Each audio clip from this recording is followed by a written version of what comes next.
I'm glad to be joined by Romualdez, who is the president of the Philippine Society for Intelligence and Security Studies and a member of the board of directors for China Southeast Asia Research Center on the South China Sea. Welcome, sir. Meanwhile, we are also joined by Rong Ying, Vice President of China Institute of International Studies. Welcome as well, sir. Now, with the visit of the Filipino president to China, many are expecting multi-layers of exchanges at different sectors this time. How much hope do you pin on this visit in terms of setting a new page of the relations? Mr. Balawi. Well, we are expecting that President Bongbong Marcos Jr. will propose to President Xi Jinping to really elevate the status of their bilateral ties to a higher level. And he's now prepared to undertake more and more cooperation with China in many aspects of their relationship. And we are expecting the signing of at least 14 agreements spanning many areas like agricultural cooperation, trade and investment, even cooperation on the use of renewable energy, even on the sensitive issue of maritime security. And of course, our president would like to promote greater people-to-people contacts, and that would mean greater exchanges among our people through tourism and even through academic exchanges. Yes, nobody should underestimate the significance of this visit. How much hope is China pinning on this visit to update and to turn the page of China-Filipino relations? This is, I think the visit itself is a kind of major effort by the two sides, based on the smooth, seamless transition from the previous administration to the current one. Remember, I think back in May last year, President Xi was one of the few foreign leaders who made the call to President Marcos to congratulate him for his winning of the election and took over the presidency. And also, I think the Chinese side sent Vice President Wang Qishan to attend the ceremony of inauguration. And afterwards, we have seen frequent interactions between the foreign ministers and also other other high-level minister officials. And then, of course, back in November last year, I think we have the first ever in-person meeting, even though it took place on a sideline between the two presidents themselves. So it's a very natural, but it's based on very solid foundation where the relationship, the framework, the tone, the understanding are there. I think this visit would be give a big impetus to carry forward, to implement the understanding and consensus that has been reached by the past few months through the joint effort. Mr. Balawi, tell me about your thoughts of how the Filipino government now, by President Marcos Jr., how is the government articulating these developments and seeing the nature of relations between China and the Philippines at this moment? Well, the most important priorities now of President Bongbong Marcos is to really improve the overall bilateral ties of the Philippines and China in order to really promote greater cooperation in various fields and at the same time contribute to the peaceful management of existing territorial disputes and maritime jurisdictional conflict in the South China Sea. And that is why the Philippine government is proposing the signing of an agreement with the Chinese government to establish direct communication between the two foreign ministers in order to avoid miscalculation and even miscommunication in the South China Sea. And I think that initiative is very essential for the maintenance peace and stability in the South China Sea. And at the same time, the Philippine government is also proposing the signing of an agreement in emerging areas like digital cooperation and even the implementation of previous agreements entered into by the previous government of President Duterte, like agreement for the 3 priority projects to construct bridges crossing Pasig Marikina River in Metro Manila, and even the Manggahan Floodway Bridge construction project. And at the same time, the Philippine government also wants to enjoy the benefit of Chinese tourism. So he wants greater tourism cooperation because other ASEAN countries are enjoying greater Chinese tourist arrivals like Malaysia, Thailand, and Indonesia. And we want also to benefit from Chinese tourists. We have a lot to offer. We have a lot of beautiful beaches that the Chinese people will enjoy. And through tourism, it can also trigger a lot of economic activities that are important for the post-pandemic economic recovery. How is China articulating the relations with the Philippines in terms of China trying to be friends with its neighbors and also trying to deal with multiple layers of challenges? Of course, the economy, and then, of course, the geopolitics. Indeed, I think the Philippines is a major and important neighbors of China, and which I think China has repeatedly said. Now we are working together to further deepening and expanding the cooperation. That's why I'm expecting that more than 10 agreements will be signed, ranging from trade and investment, agriculture, renewable energy, infrastructure, and development cooperation, and so forth. China is developing. China, has determined to pursue a kind of Chinese approach to modernization, which will be the opportunities for all the countries, neighborhood in particular, and Philippines included. While Philippines being a big country, emerging economy, again, I think they can work on that. This is one. The second thing is, of course, the two sides agreed to manage their differences in a constructive and a positive way. Last but not least, is related to your question, previous question, is that the region and the world as whole is undergoing dramatic changes, geopolitics, major power conflict, rivalries, and what would be the positions of the Philippines being a close ally of the United States and others. I think President Marcos again made it very clear it would not take side. It would push for a peaceful, stable region, integrated region. So I thought that at least at the 3 areas or 3 dimensions, from the Chinese perspective, the relationship with bilateral now has more or less have a very solid, constructive framework to pursue. Let's talk about some of the details, since you all paint, both of you paint rosy pictures about the visit and the potential. One is the territorial dispute, for example, about the South China Sea issue. Now, we have seen over the past few years efforts being made to smooth up the relations, particularly conflicting ideas regarding this issue.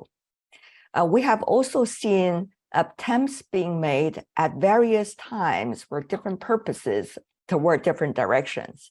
How should we understand the sincerity and sustainability of putting to peace this issue and be able to consult through friendly conversations and dialogue in order to reach a consensus that both sides would be able to accept? From Chinese perspective, China has 14 neighbors along the land borders, while I think we have 6 or 7 maritime neighbors with which we have differences. So it is only natural from Chinese perspective. Ever since the founding of New China, China always pursued a policy to address these differences in a mutually respect and mutually beneficial ways through talks and dialogues. I think that also applies to the relationship or the differences, disputes between China and the Philippines. And in the meantime, since this is a maritime issues, it also involves ASEAN the whole. So the Chinese position is a kind of so-called parallel track. And the disputes would be resolved, would be addressed, will be managed and resolved bilaterally. In the meantime, at the regional level, China, ASEAN working together to work for a code of conduct, so-called COC, so that the region as a whole would become a C for peace, C for friendship, and the C for friendship. Do we see a timetable about the COC? Yeah, I think the timetable is there. That would be in. I think we are more or less running to the end of that. But there are some difficulties reaching to that goal. But the efforts have been made. I think progress has been made, and the directions are clear. Now, Mr. Balawi, how has the new administration under Marcos Jr. been articulating about the issue of South China Sea and the importance of peace with China? How do you see the issue is likely to be further articulated during the trip?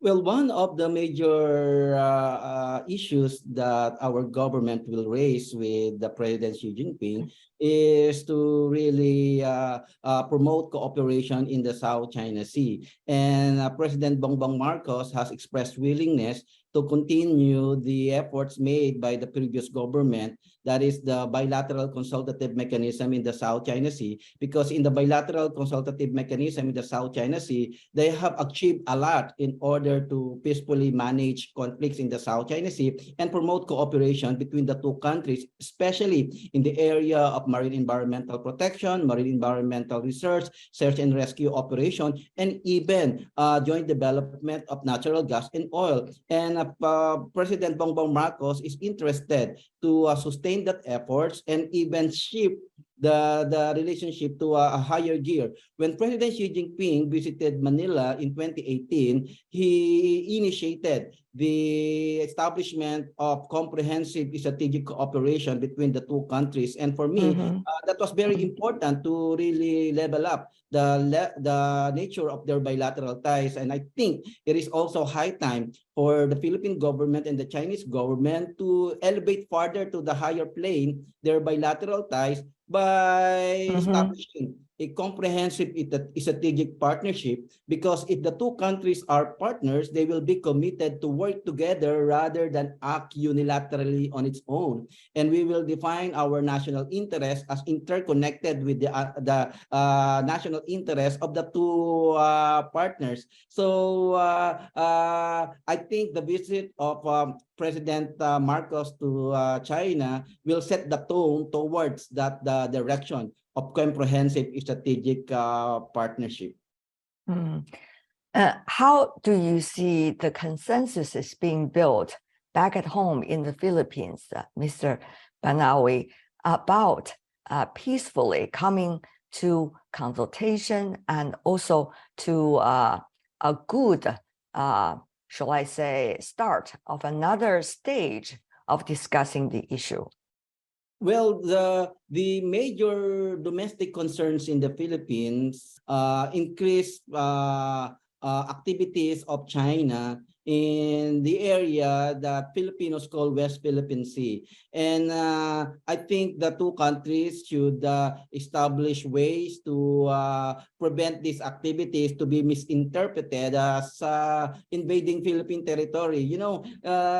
Many things, if not handled properly, will lead to a lot of misunderstanding. And that is why our government is proposing the signing of an agreement to improve the channel of communications between the two foreign ministries in order to avoid miscalculation and misunderstanding. Our Philippines-China problems in the South China Sea are not irreconcilable problems. It can be reconciled. It can be negotiated. Mr. Rong, tell me more about how do you see the consultations between China and the Philippines this time during the visit by the Filipino president to China will likely lay the foundation to better solve the disputes for a new period? I think the visit itself definitely would lay the foundation for the next 5 to 6 years in further promoting the relationship on a solid and stable basis. This is the answer. I mean, the reason is very clear because the consensus are there, and the methods, the pathway are there, and on the most sensitive issue of that territorial maritime dispute, South China Sea issues. I think the political consensus is very clear and important in a way that the two sides all agree, and particularly the Philippine side, that this issue should not define the bilateral relationship, and it should not hijack, or the disputes and problems should not hijack the relationship. And that is very important. And secondly, related to that, efforts are made to manage in a way, in a preventive way, to preventive diplomacy, I would say, that miscalculations, miscommunication would undermine the relationship. And then I think the third step, which is again, we're talking about, we agree, that's why we share the optimism. I personally, very much to Mr. Banawi, is that the two sides seems that, and hopefully would reach an understanding that the two sides will make efforts to pick up where we agreed previously on how to explore joint development, joint efforts to ensure that this issue, the dispute, will turn from a dispute to an area of cooperation. That is the most important thing. I think that would set an example for China with other ASEAN countries with which we have disputes. Mr. Rong, this is going to be 2023, an important year, anniversary year for Belt and Road Initiative. How do you see the role of the Philippines from now on with a very constructive approach taken by the current president of the Philippines in terms of a Belt and Road Initiative? Yeah, definitely. I think this year would commemorates the 10th anniversary of the initiative, BRI, Belt and Road Initiative. And the Philippines has also been one of the most sort of enthusiastic participants of this initiative, and of to join the effort, the two sides have worked together. And in many projects, infrastructure in particular. And now I think there's agreement at the general level that BRI, the Chinese side, and by working to the other participants for that to with so-called to promote a high level, high quality development of BRI, which would be more, it would be greener, which would be cleaner, which would be more sustainable. I think as China and the Philippines are working together to continuously to promote for the improvement and development of Philippines infrastructure, these areas, the new areas, are also very promising areas where China and Philippines can work together. That's why I think agreement on renewable energies and others are very much important, even in terms, particularly in terms of the BRI. Thank you so much for both of you, Romualdez and also Rong Ying. Appreciate it. Happy New Year to you and your loved ones.